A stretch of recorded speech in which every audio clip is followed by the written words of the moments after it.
I got something great to show you. Watch this. Let's take a look at Congressman Jeff Jackson. I don't like this guy. I don't like his approach at all. I'm actually going to call him Congressman Nobody. He really wants to be somebody, but I think he's a nobody. All right, so last week, I told you that what I've seen as a new member of Congress is that the super angry voices in Congress are mostly faking it, that what they're really doing is acting angry as a way to audition to get onto certain news shows, and that those shows are in the business of selling outrage to their audience. Didn't mention a name, didn't mention a party. Well, one of those shows decided to respond to my observation directly, and in the process became a perfect example. It's no secret that there exists a symbiotic relationship between politics and media. It's always been that way, and it always will be that way, regardless of what that media looks like. Journalists have been around forever, from the town crier to the muckraker, to the radio host, to the television host, to the YouTuber, to the TikToker.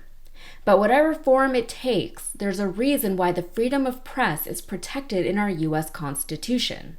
We have the freedom to use journalistic media in whatever way we, the people, see fit, within a few parameters, of course, and that right certainly extends to politicians.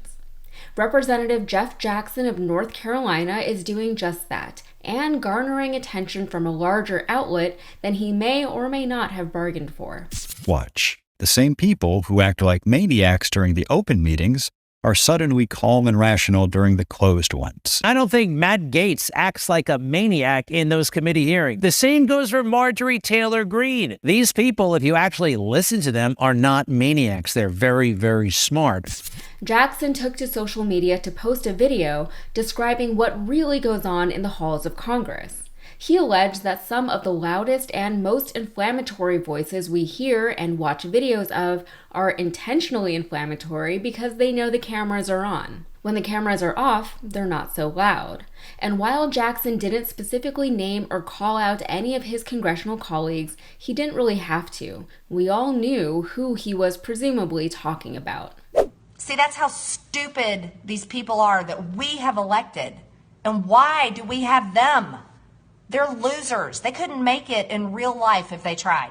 The camera makes a difference because certain people tend to act out when they know they're being watched, whether that's because they like the attention or because their platform is dependent on or aided by being loud and boisterous and impassioned. Of course, both of those things can be true, and to Jackson's point, the better their performance in Congress, their literal performance, not their congressional record or anything like that, the better their chances of getting a job in show business afterwards. Okay, so look, here's what's happening. Now they're going into overdrive to defend themselves, but also to defend the particular politicians that this show relies on to sell you outrage, like this. He's a mind reader, huh? He sees into the soul of everybody. Well, I've been around some of these members of Congress, the ones he's talking about, the ones who make a big splash on social media, and they're also in committee, and they're great people. And oh, by the way, very reasonable. You can actually do business with them, and they're not saying crazy things in these hearings. All right, last word from Congressman Nobody. What I love about this, about communicating with you directly, is that the incentives are different. They can be positive. They can be about speaking to you with respect and real information and in a normal tone of voice. Okay, I'll say this respectfully. You're Congressman Nobody. You just said those people don't believe in what they're saying. That's offensive to them and actually to me.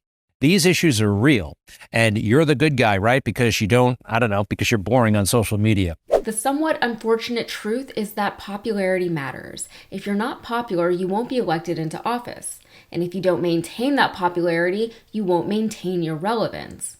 Popularity, however, isn't necessarily merit-based. It can be, or it can be a contributing factor, but if you're super smart but kind of boring, you might not get very far as an elected public servant as someone who is more exciting. Conversely, if you're super engaging and attention-grabbing, or if you're really, really, really ridiculously good-looking, or if you have all of the charm and charisma of a covert narcissist who just needs everyone to love you, your policies and ideas and values might be a little less relevant to a voting public. A voting public might be more forgiving of any obvious flaws in your political platform, your unsavory personal history, or your questionable fitness for office if they think you'd be a fun drinking buddy. Popularity is easy to deconstruct. We all went to high school. Most of it is just saying the right things at the right times with enough confidence to sell it to your audience. Authenticity seems to be less important than people claim it to be, and we can see that on social media. If you do the exact same TikTok trend that everyone else is doing at the same time that everyone else is doing it, you'll get your followers a lot easier and a lot quicker than someone trying to pioneer their own path. If you say something controversial or inflammatory or snarky, you'll go viral much quicker than someone attempting to offer an interesting tidbit with a maybe more gentle approach. But if you want to go viral and if you want to be popular, you have to play the game. And a lot of your success will reflect how well you play it. All of this extends to politics, especially in a democratic system where votes matter. Your popularity and your likability can literally determine whether or not you have a job for the next several years, more so than how qualified you actually are for that job. So combining what we know of social dynamics with what we know of social media algorithms and traditional media rating systems, it makes sense that politicians these days love to sensationalize. And it also makes sense that their most ardent supporters in the media are often equally as excited and animated. Of course, I realize this story is coming hot on the heels of not just Tucker Carlson being let go at Fox News, but also Don Lemon being fired at CNN. Both were top talents on their networks and both were let go rather unceremoniously. Each network had its reasons for letting their respective hosts go, but both were kept on for longer than they probably should have been because they were popular. Tucker's firing is particularly interesting. He became known for being provocative and for spinning news stories in ways that baffled the mind and upset sensibilities, but he elicited strong reactions from both his fans and his critics. In doing so, his segments would get widespread coverage, either from people celebrating them or from people like us debunking and denouncing them.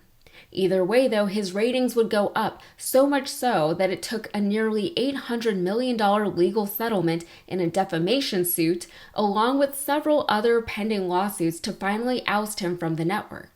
In fact, Rolling Stone just published an article detailing 13 horrible things Tucker said on his show that didn't get him fired. Up until now, he was simply too valuable to let go. When AOC first took office, she was celebrated for being younger than most of her new congressional colleagues, so she was much more in touch with the youth and their preferred methods of communication. She was able to use social media in a way that it wasn't really being used at the time, at least not amongst elected officials, engaging with her constituents directly and tapping into the American public in the process. She also did a bit of what Representative Jackson is doing now, using social media to lift the veil and increase transparency between the American public and our elected leaders. And unlike the Newsmax host, I like Jackson, or I at least like his approach. He's not yelling because he doesn't need to, and he's not picking fights because he doesn't need to. The fact that the Newsmax host is attacking Jackson for his somewhat unremarkable video, even going so far as to call him Representative Nobody, is more telling regarding the tricks of conservative media and its influence in conservative politics than anything Jackson said in his original video. All right, that's it for me. If you got anything out of this, please like and subscribe, and be sure to follow me on Instagram and TikTok. Thank you.